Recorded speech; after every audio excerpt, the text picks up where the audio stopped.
स्वागत है आप सभी का आज की नई वीडियो में। आशा करता हूँ आप सब बढ़िया होंगे। चैनल को सब्सक्राइब कर दीजिए और बेल आइकन दबा दीजिए। वीडियो को लाइक कर दीजिए।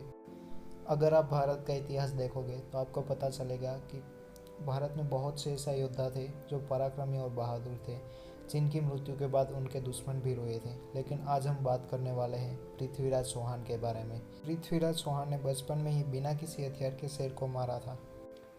पृथ्वीराज चौहान वंश के आखिरी हिंदू क्षत्रिय राजा थे जो उत्तर भारत में 12वीं सदी के उत्तरार्ध में अजमेर और दिल्ली में राज करते थे। अब हम बात करते हैं पृथ्वीराज चौहान के बचपन के बारे में। पृथ्वीराज का जन्म 1194 में हुआ था। पृथ्वीराज महाराज सोमेश्वर और कपूरी देवी के संतान थे। पृथ्वीराज का जन्म उनके माता पिता के विवाह के 12 साल बाद हुआ था। यह राज्य में खलबली का कारण बन गया और राज्य में उनकी मृत्यु को लेकर जन्म से ही षड्यंत्र रचे जाने लगे। लेकिन पृथ्वीराज बचते चले गए, लेकिन केवल 11 साल की उम्र में ही उन्होंने अपने पिता को खो दिया। पृथ्वीराज के बचपन के मित्र चंद्रबरदाई उनके लिए अपने भाई से कम नहीं था। चंद्रबरदाई तोमर वंश के शासक अनंगपाल की बेटी के पुत्र थे, जो चंद्रबरदाई बाद में दिल्ली के शासक हुए। पृथ्वीराज चौहान और चंद्रबरदाई दोनों ने मिलकर पिथौरा किले का निर्माण किया था, जो आज भी दिल्ली में पुराने किले के नाम से मौजूद है। अब बात करते हैं पृथ्वीराज चौहान के शासनकाल के बारे में। पृथ्वीराज चौहान के दादा अंगम दिल्ली के शासक थे। उन्होंने पृथ्वीराज के बहादुरी और साहस के किस्से सुनने के बाद पृथ्वीराज को दिल्ली के सिंहासन का उत्तराधिकारी घोषित कर दिया। राजा बनने के बाद उन्होंने अपने क्षेत्रों का विस्तार करने के लिए कई अभियानों पर काम किया। उसके शुरुआती अभियान राजस्थान के कुछ छोटे राज्यों के खिलाफ थे। फिर उन्होंने खजुराहो और मोहाबो के चंदेलों के खिलाफ अभियान चलाया। वह चंदेलों को हराने में सफल रहे। हम बात करते हैं पृथ्वीराज चौहान और संयोगिता की कहानी के बारे में। पृथ्वीराज चौहान के अद्भुत साहस और वीरता के किस्से हर तरफ थे।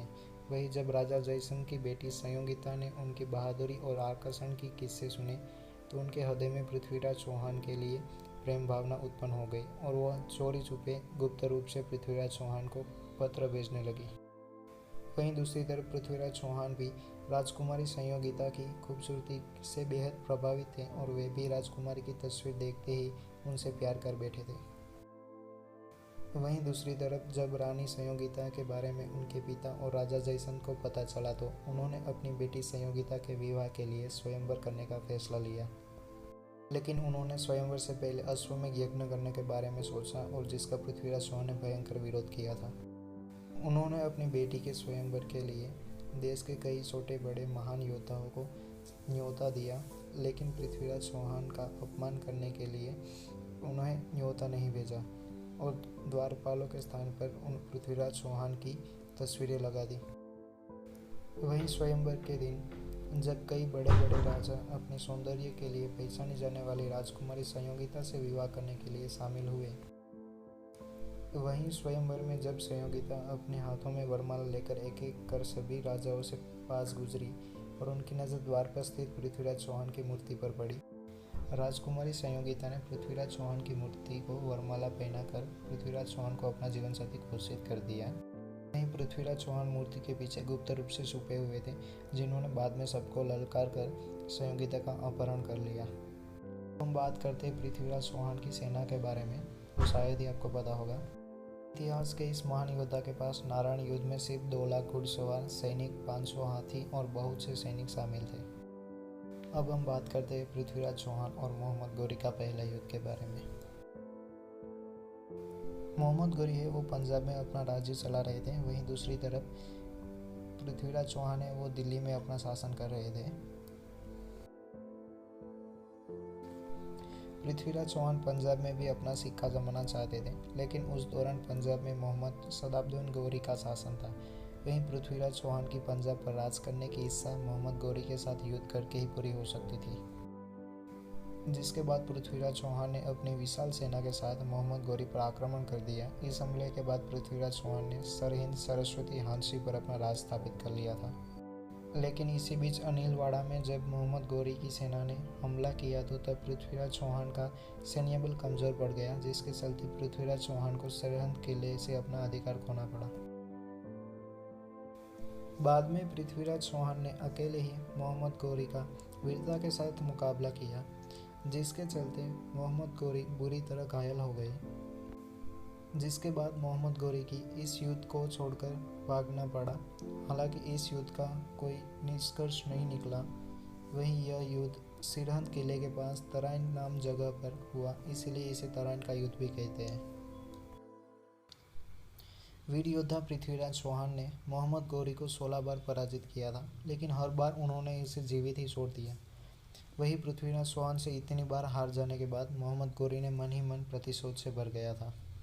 वहीं जब संयोगिता के पिता और पृथ्वीराज चौहान के सख्त दुश्मन राजा जयसंध को इस बात का भनक लगी, तो उन्होंने मोहम्मद गौरी से अपना हाथ मिला लिया और दोनों ने पृथ्वीराज चौहान को जान से मारने के लिए षड्यंत्र रचा।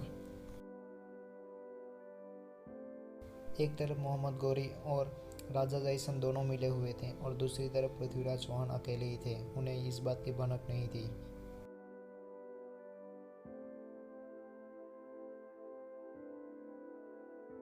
वहीं जब इस युद्ध में पृथ्वीराज चौहान अकेले पड़ गए थे, तब उन्होंने अन्य राजपूत राजाओं से मदद मांगी, लेकिन राजकुमारी संयोगिता के स्वयंवर में पृथ्वीराज चौहान द्वारा किए गए अपमान को लेकर कोई भी राजपूत शासक उनकी मदद के लिए आगे नहीं आया। इस मौके का फायदा उठाते हुए राजा जयसंध ने पृथ्वीराज चौहान का भरोसा जीतने के लिए अपना सैन्य बल पृथ्वीराज चौहान को सौंप दिया। पृथ्वीराज चौहान राजा जयसंध के इस साल को समझ नहीं पाए और इस तरह जयसंध की धोखेबाज सैनिकों ने पृथ्वीराज चौहान के सैनिकों का संहार कर दिया और इस युद्ध के बाद पृथ्वीराज चौहान और उनके मित्र चंद्रबरदाई को अपने जाल में फंसाकर उन्हें बंधक बना लिया गया और अपने साथ अफगानिस्तान ले गए। अफगानिस्तान में जब मोहम्मद गौरी ने उन्हें अपनी आंखें नीचे करने का आदेश दिया, लेकिन इस राजपूत योद्धा पर तनिक भी इसका प्रभाव नहीं पड़ा, जिसको देखकर मोहम्मद गौरी का क्रोध 7वें आसमान पर पहुंच गया और उसने पृथ्वीराज चौहान की आंखें गर्म सलाखों से जला देने का आदेश दिया। बात करते हैं हम पृथ्वीराज चौहान की मृत्यु के बारे में। मोहम्मद गौरी ने जब चंद्रबरदाई से पृथ्वीराज चौहान की आखिरी इच्छा पूछने के लिए कहा, तो उन्होंने अपनी शब्दवेदी कला को प्रदर्शित करने की इच्छा जताई। जहां पर पृथ्वीराज चौहान अपनी कला प्रदर्शित करने वाले थे, वहां पर मोहम्मद गौरी भी मौजूद थे। गौरी को मारने की योजना पृथ्वीराज चौहान पहले से ही चंद्रबरदाई के साथ मिलकर बना चुके थे। कला प्रदर्शन शुरू होने से पहले ही चंद्रबरदाई ने पृथ्वीराज चौहान को बताया कि जहां पर मोहम्मद गौरी बैठा है, उस जगह को शब्दों से बयां करूंगा। कला प्रदर्शन शुरू हुआ। चंद्रबरदाई ने एक श्लोक बोला जो भारत के इतिहास में अमर हो गया है। सार बांस 24 गंज अंगुल अष्ट प्रमाण, ता ऊपर सुल्तान है मत चुके चौहान।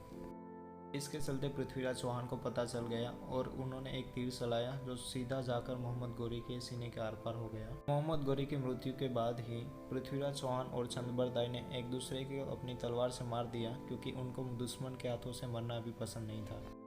करते हैं पृथ्वीराज चौहान के बारे में कुछ अनजाने रहस्य के बारे में। इतिहास में पृथ्वीराज चौहान सबसे ज़्यादा मशहूर हुए क्योंकि वो न केवल सुर राजपूत योद्धा थे, बल्कि वह शब्दभेदी बाण कला के कुशल जानकार भी थे, जो केवल आवाज़ के आधार पर अचूकता से प्रतिस्पर्धी पे हमला करने में सक्षम थे। उनका वार इतना सटीक था कि उनके प्रतिस्पर्धी को क्षति पहुंचाए बिना कभी खाली नहीं जाता था।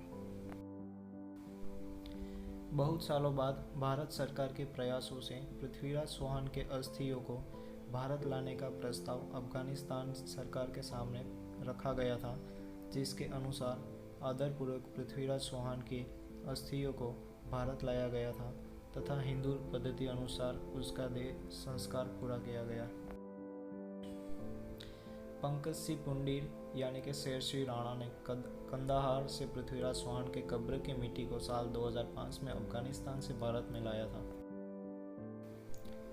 पृथ्वीराज चौहान एक साथ 2 राजधानियों द्वारा शासन किया था, जिसमें अजमेर और दिल्ली का शासन शामिल था। बरदाई द्वारा पृथ्वीराज चौहान के जीवन के ऊपर कविता लिखी गई है, जिसका नाम पृथ्वीराज रासो है। इसमें चंद्रबरदाई ने पृथ्वीराज चौहान के जीवन के अहम बातों को कविता के माध्यम से व्यक्त किया है।